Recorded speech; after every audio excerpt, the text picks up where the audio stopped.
Hello. हम आ गए गृह विज्ञान के आखिरी चैप्टर पर। 22वां चैप्टर जागो ग्राहक जागो। ये चैप्टर भी एक बहुत लंबा चैप्टर है और इसमें भी मैं हर टॉपिक के लिए आपको कोई दूसरे वीडियोस भी देखने बोलूंगी और शुरू का पहला हिस्सा मैं बताऊंगी। चलिए हम शुरू करते हैं।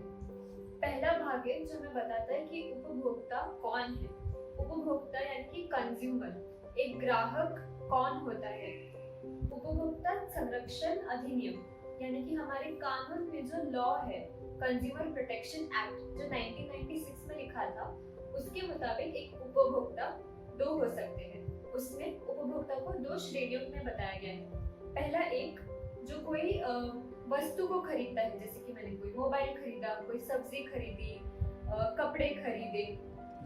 दूसरा है जो किसी व्यक्तिगत रूप पे एक सेवा को या तो किराए पे लेता है या उसका प्रयोग करता है। इसका उदाहरण है कि कभी कभी हम कुछ खरीदते नहीं है पर हम किसी सेवा का प्रयोग करते हैं। जैसे हम दर्जी से कपड़े सिलाते हैं तो उसको पैसे देते हैं। कभी कभी हम मसाज कराने जाते हैं या फिर जब हम किसी डॉक्टर से मिलने जाते हैं तो हम उन्हें पैसे देते हैं। हम किसी बच्चे को ट्यूशन के लिए पढ़ाने जाते हैं तो हम उस ट्यूशन टीचर को भी पैसे देते हैं। किसी सेवा का प्रयोग करने से भी हम एक उपभोक्ता बन जाते हैं।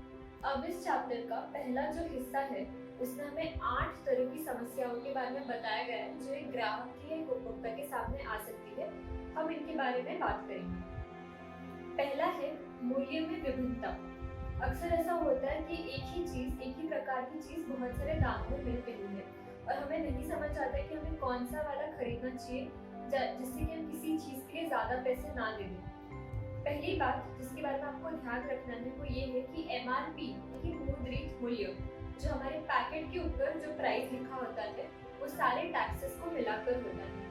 तो टैक्स के नाम पे या किसी भी ऑफर के नाम पे वो हमसे MRP से ज्यादा, दुकान वाले हमसे MRP से ज्यादा पैसे नहीं ले सकते। जब आप कोई पदार्थ खरीद रहे हैं तो आप देख सकते हैं कि अलग अलग ब्रांड उसको कितने रुपए में बेच रहे हैं, कितनी मात्रा में बेच रहे हैं, कौन सी दुकान पे उस पर कोई स्टैंडर्डाइज्ड मार्क यानी कि क्वालिटी का मार्क है या नहीं, और फिर उसके ऊपर आप अपना निर्णय ले सकते हैं कि आपको पदार्थ कहाँ से और कितने में खरीदना। दूसरा है मानकीकृत वस्तुओं की कमी। मानकीकृत मतलब स्टैंडर्डाइज्ड। खास करके जब हम कोई इलेक्ट्रॉनिक प्रोडक्ट खरीद रहे हैं तो हमें ध्यान रखना चाहिए कि हम जो सामान ले रहे हैं वो स्टैंडर्डाइज्ड होना चाहिए, वो अच्छी क्वालिटी का होना चाहिए। नहीं तो या तो बहुत जल्दी खराब हो जाएगा या फिर उससे हमें हानि भी पहुंच सकती है, हमें करंट लग सकता है, घर में कुछ हानि हो सकती है, घर में कोई दुर्घटना या हादसा भी हो सकता है। इसलिए जब हम किसी इलेक्ट्रॉनिक वस्तु को या किसी ऐसी वस्तु को खरीद रहे हैं जिसका स्टैंडर्डाइज्ड होना, मानकीकृत होना जरूरी है, तब हमें दुकानों में जाके देखना चाहिए कि अलग अलग ब्रांड्स के मूल्य कितने हैं, उनकी कितनी वारंटी मिलती है, क्या आफ्टर सर्विस यानी कि सामान खरीदने के बाद हमें सर्विस मिलती है या नहीं। और ये सब बातों को ध्यान में रखने के बाद हमें वो पदार्थ या वो चीज खरीदनी चाहिए। तीसरा है नकल। अक्सर लोग कभी कभी ऐसा करते हैं, किसी मशहूर ब्रांड का नाम या उसके पैकेट का कलर थोड़ा बहुत बदल देंगे, वही चीज हमें किसी दूसरे नाम से बट उसी तरीके से उसकी नकल करके बेचते हैं। ऐसा वो इसलिए करते हैं ताकि उन्हें एडवर्टाइजमेंट में या मार्केटिंग में ज्यादा पैसा खर्च ना करना पड़े। ऐसे में हमारी जागरूकता ही हमें नकली प्रोडक्ट से, नकली पदार्थों से बचा सकती है। जागरूक रहना चाहिए कि कौन सा ब्रांड का चिन्ह कैसा दिखता है और हमें नकली पदार्थों से बचना चाहिए। खास करके मानक चिन्ह जो होता है, एक स्टैंडर्ड का चिन्ह जो होता है, जैसे कि एक ISI मार्क होता है इलेक्ट्रॉनिक प्रोडक्ट्स के लिए, वो कभी कभी उसकी भी नकल करके उसके जैसा कोई दूसरा चिन्ह लगा देते ताकि इस ग्राहक को समझ में ना आए कि ये प्रोडक्ट स्टैंडर्डाइज नहीं है। इसलिए हमें खुद को जागरूक रखना चाहिए और हमें ध्यान रखना चाहिए कि हर चिन्ह कैसा दिखता है। चौथा है मिलावट। ऐसा खाने के सामान के साथ बहुत ज्यादा होता है। आपने खास करके सुना होगा कि हमारे घर में जो दूध आता है कभी कभी उसमें पानी मिलाया हुआ होता है। ज्यादातर खाद्य पदार्थ में अगर कुछ मिलावट की गई है तो हम चाहे तो उसे पहचान सकते हैं। इसके लिए मैंने एक वीडियो डिस्क्रिप्शन बॉक्स में डाला है। इसमें मैं बताया है कि हम चाय पत्ती को, चीनी को, मसालों को टेस्ट कैसे कर सकते हैं कि उसके अंदर कुछ मिलावट नहीं हुई है। आपकी किताब में भी पेज नंबर 226 और 227 पर एक टेबल दिया है जिसकी मदद से आप देख सकते हैं कि कोई चीज में मिलावट की गई है या नहीं। मिलावट से बचने के लिए आप ये भी ध्यान रख सकते हैं कि यदि आपको पता चल जाए कि किसी दुकान में मिलावटी सामान बिक रहा था, तब वापस उस दुकान से सामान मत खरीदिए। पेज नंबर 227 पर आपको बहुत सारी टिप्स भी दी गई है कि आप मिलावट से बचने के लिए क्या क्या कर सकते हैं। पांचवा है अनुपलब्धता, यानी कि कोई पदार्थ उपलब्ध ना होना, काला बाजारी या फिर जमाखोरी। अभी होता है कि अगर किसी चीज का दाम बढ़ने वाला है, ऐसा अक्सर गैस सिलेंडर के साथ बहुत होता है। तो अगर किसी चीज का दाम बढ़ने वाला है तो दुकानदार या जो भी उसको सप्लाई करता है, वो लोग क्या करते हैं कि वो सामान नहीं बेचते, वो रुकते हैं, बोलते हैं कि हाँ अभी स्टॉक खत्म हो गया है, इसलिए इसको जमाखोरी बोलते हैं, यानी कि वो अपने सामान को जमा कर लेते हैं, उसे बेचते नहीं। फिर वो इंतजार करते हैं कि उसका दाम बढ़ेगा और फिर उसे बेचते हैं। दूसरी चीज जो हो सकती है कि अगर हमें पता है कि दाम कम होने वाला है, तो अगर आमतौर पे ऐसा होता है कि गैस सिलेंडर ऑर्डर करने के बाद 15 दिन के बाद आता है, पर अगर 15 दिन के बाद या कुछ समय में दाम कम होने वाला है तो वो अभी ही तुरंत वो सारी चीजें सप्लाई कर देंगे ताकि वो उससे ज्यादा प्राइस पे ज्यादा दाम पे बेच सके। ऐसा चीनी के साथ, केरोसिन के साथ, प्याज के साथ अक्सर बहुत होता है। ऐसे में हम क्या कर सकते हैं? एक, हम ध्यान रख सकते हैं कि कौन सी चीज का दाम बढ़ने वाला है, कम होने वाला है, और अपनी खरीदारी उस हिसाब से कर सकते हैं। या फिर जब किसी चीज का दाम कम या ज्यादा हो रहा है तो उतने समय के लिए उसके अलावा कोई विकल्प इस्तेमाल कर सकते हैं, या तो हम कोई दूसरा ब्रांड इस्तेमाल कर सकते हैं या फिर जैसे चीनी की जगह गुड़ का इस्तेमाल कर सकते हैं। छठा है दोषपूर्ण वजन तथा माप लेना।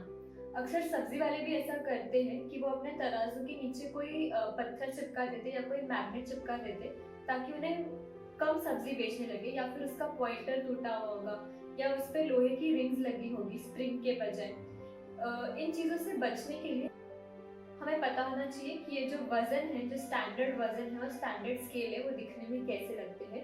हम चेक कर सकते हैं कि उस पर किसी इंस्पेक्टर का स्टैंप है या नहीं, या फिर अगर हम किसी डिजिटल मशीन का इस्तेमाल कर रहे हैं वजन लेने के लिए, तो हमें देखना चाहिए कि उसके ऊपर वो डब्बा जो वो रखते, कटोरा, वो रखने पर उसका वजन 0 आता है कि नहीं, ताकि जब उसमें सब्जी डाले तो हमें सिर्फ सब्जी का वजन पता चले।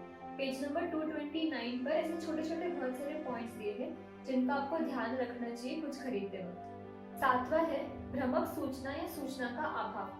अक्सर जो एडवर्टाइजमेंट्स होती है उसमें हमें जो जिस तरीके से सूचनाएं दी जाती है वो बहुत ही आकर्षक होती है। उसमें हमें बताते हैं कि वो सिर्फ इतने दाम में मिल जाएगा, इतने ही आपको इसके साथ ही फ्री में मिल जाएगा, सेल में मिल जाएगा, और हमें ऐसा लगता है कि चलिए हम वो चीज़ तुरंत खरीदें। हमें ऐसे टाइम पे बहुत ही सतर्क रहना चाहिए। हो सकता है कि उन्होंने दाम कम ना किया हो, बल्कि एक बढ़ा हुआ दाम लगा के उसको खाली कट करके वापस वही दाम नीचे लिख दिया हो। कभी कभी ऐसा होता है कि हमें बोलते हैं कि हमें किसी वस्तु के साथ कोई दूसरी चीज मुफ्त मिलेगी, जैसे चाय के साथ कोई डब्बा फ्री मिलेगा। हमें देखना चाहिए कि क्या अभी भी उस चाय का दाम वही है जो पहले हुआ करता था, क्या वो सच में मुफ्त में मिल रहा है या उसका दाम खाली चाय के दाम में मिला दिया गया है। आठवीं और आखिरी समस्या जो उपभोक्ता के सामने आ सकती है वो है सेवा के संबंध समस्या। आपके माता पिता से आप पूछ सकते हैं, शायद आपको पहले भी पता हो, आपने देखा हो कि कभी कभी कोई छोटी सी चीज रिपेयर कराने में, बैंक का कोई काम कराने में, किसी चीज का रिफंड मिलने में बहुत समय लग जाता है, क्योंकि हमें बार बार कॉल सेंटर कॉल करना पड़ता है, बार बार कंप्लेन करना पड़ता है। कभी कभी बैंक में या फिर जो कस्टमर सर्विस में जो लोग काम करते हैं वो हमसे ठीक से बात नहीं करते हैं, हमारे सवालों के जवाब नहीं देते। पिछले महीने मेरा बिजली का बिल बहुत ज़्यादा आ गया था, और फिर उसके बारे में हमें जानकारी प्राप्त करने के लिए, कंप्लेन करने के लिए हमें 2 महीने का समय लग गया था।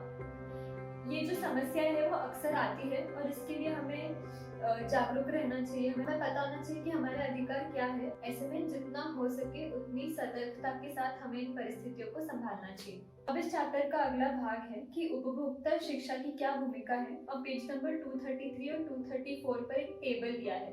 इस टेबल में आपको कुछ सवाल के जवाब दिए गए हैं, जैसे कि मुझे अगर क्या खरीदना है, क्यों खरीदना है, कितना खरीदना है, कहाँ से खरीदना है, कब खरीदना है।